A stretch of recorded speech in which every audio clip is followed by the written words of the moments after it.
Bonjour les scorpions, bienvenue pour votre lecture. Alors, on va regarder vos énergies pour le mois de mai 2024 avec les énergies générales, le tirage en croix, la vie professionnelle et enfin la vie sentimentale. Allez, c'est parti pour les scorpions mai 2024.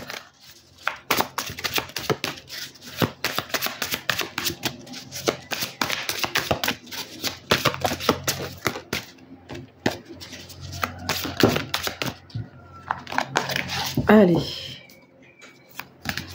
Alors, donc là, on est dans les énergies générales. Point d'appui.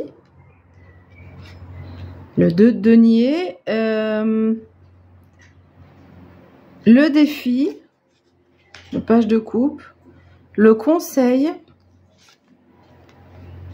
Le 4 de coupe. Et l'issue du mois. L'événement marquant. L'événement majeur, le 5 de quoi? De denier. Ok, bon.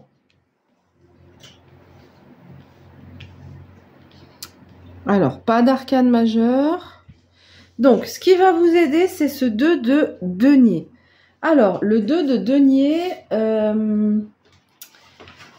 va vous parler d'une certaine agilité avec le fait de jongler entre deux options, deux émotions, deux événements, voilà. Donc, vous aurez beaucoup d'agilité à vous positionner d'un côté, de l'autre, etc. Donc, ça, c'est votre point d'appui, il est là. Vraiment, cette capacité de... On imagine un jongleur hein, qui est en équilibre, et donc il y a ces deux... Alors, soit des émotions, soit... Alors là, on est plutôt sur... avec les deniers, on n'est pas trop dans l'émotionnel, on est plutôt sur des choses qui sont tout ce qui est matériel et concret. Donc, on a des facilités à jongler avec des propositions, des matérialisations différentes. Voilà. Et on trouve son équilibre. Alors, le défi, ce qui sera moins facile, c'est le page de coupe. Il y aura peut-être... Vous aurez peut-être du mal... comment dire, à faire appel à tout ce qui est intuitif. Au niveau denier, ok, au niveau concrétisation matérielle, oui, on a cette capacité, on sait jongler, tout ça. Mais du coup, vous perdez un petit peu l'intuition sur ce mois de mai.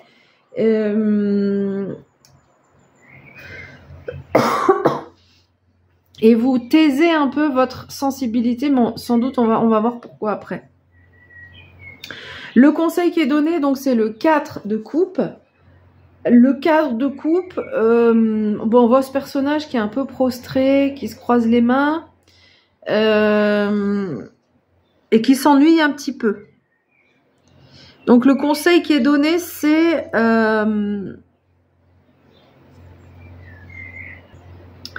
c'est de se laisser un peu porter par les choses. On a un mois qui est quand même, je pense, pas facile. Je vais venir au 5 de denier, et après je réexplique le lien. Le 5 de denier, c'est vraiment la sensation qu'il y a un manque de quelque chose. Donc on est, les deniers, c'est plutôt ce qui est matériel. Mais bon, voilà, ça peut concerner d'autres domaines.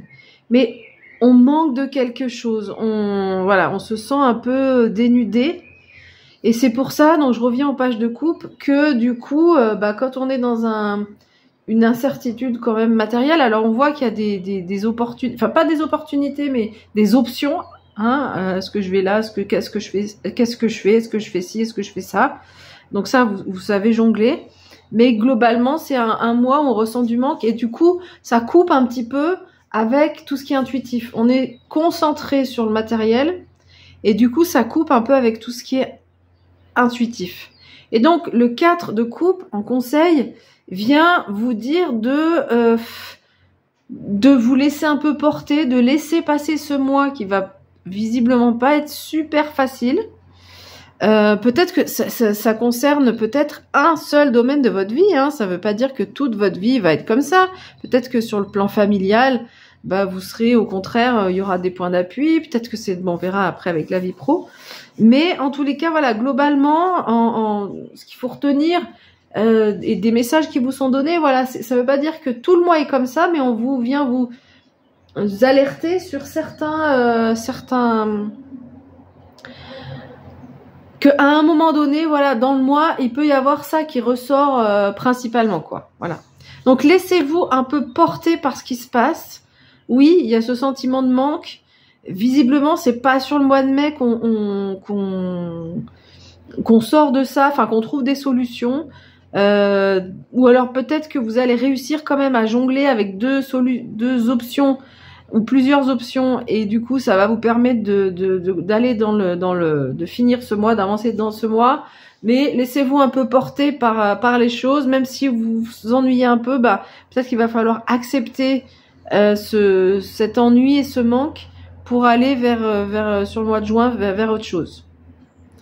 Alors, message pour vous dans la vie professionnelle, on va voir si ça rejoint ou pas pour le mois de mai. Alors attendez, parce que j'ai encore rien dit. Puis j'ai eu plein de cartes.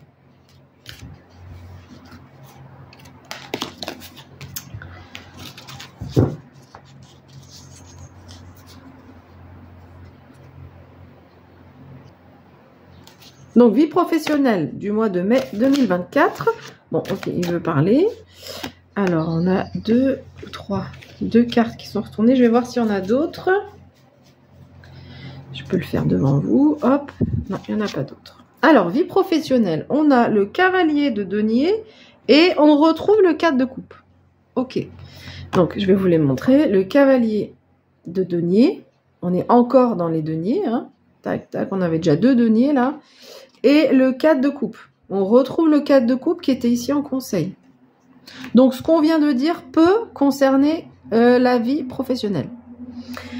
Le cavalier de denier, c'est un cavalier qui est assez calme, qui se met en mouvement, mais de façon assez tranquille. Vous aurez quand même de la confiance. Alors, le 4 de coupe, c'est la carte vraiment de l'ennui. Il n'y a pas photo, on voit ce personnage. Donc, sur le mois de mai, il y aura peut-être des moments où vous allez vous ennuyer dans votre vie professionnelle. Mais le cavalier, alors, soit ça peut être vous qui avez une certaine confiance en vous, et c'est l'environnement qui vous ennuie, mais vous savez, vous savez quelles sont vos compétences. Et s'il y a une issue à trouver dans la vie professionnelle, avec ce cavalier, vous savez vous fixer des buts et vous savez ensuite les atteindre avec beaucoup de calme et de sérénité. Donc ça, c'est vraiment un atout sur ce mois parce que voilà, vous avez cette capacité à vous sortir de cette situation d'ennui là ou de manque, si ça fait référence à la vie professionnelle.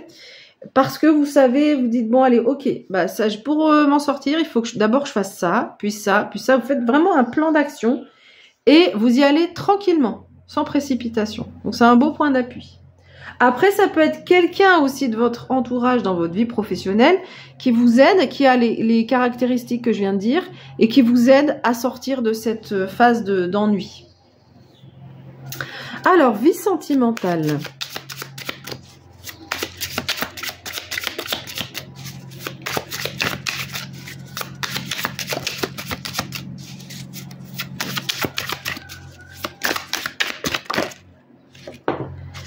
Alors, l'impératrice, très jolie carte. Arcane majeur, donc, est-ce que ouais, c'est la seule du tirage. L'impératrice, c'est la carte de la créativité déjà. Il y a beaucoup d'imagination. On trouve des solutions pour la vie sentimentale. C'est une carte de confiance en soi, de plénitude. Elle incarne les 4 reines, hein, cette impératrice, donc elle est capable de prendre des décisions parce que c'est une impératrice, et à la fois elle est capable d'avoir beaucoup de douceur, beaucoup de tranquillité, beaucoup de confiance en elle. C'est une carte aussi qui nous parle de gestation. Donc, il peut y avoir un début un projet, quelque chose qui est en train d'être en gestation. Donc, on n'est pas dans la phase de la concrétisation, mais ça peut être ça aussi. Et puis, dans ce jeu, on a, vous recevez l'énergie du cheval avec son poulain. Donc là, c'est clairement la maternité ou la paternité. Hein. On pense plutôt là à une jument parce que les étalons ne s'occupent pas des poulains. Mais bon, si vous êtes un homme, ça peut faire appel à votre partie féminine. En tous les cas, donc la maternité, puisque là on a la jument et son poulain, et le cheval, son énergie, c'est quand même la liberté en fait. C'est symbole de liberté. Donc voilà un peu ce que vous envoient les messages de ce jeu que j'aime beaucoup, parce qu'il y a à la fois le tarot, mais il a des animaux aussi, donc il vous envoie aussi cette énergie-là. Voilà. Le cheval, c'est aussi la fougue. On dit la liberté, la fougue aussi. Quand on voit un cheval, souvent on le voit au galop, en fait, en train de galoper librement dans un parc. Enfin, dans un parc, il n'est pas si libre que ça, mais enfin, il y a quand même des limites. Mais voilà. Donc voilà ce que vous avez comme message pour la vie sentimentale. Voilà, mais écoutez, je vous remercie beaucoup pour votre écoute. Bon courage pour ce mois de mai. Hein, vous me direz si vous avez pu trouver des solutions. Visiblement, vous les avez, hein, les solutions. Vous allez pouvoir gérer tout ça. Et je vous dis à bientôt. Au revoir.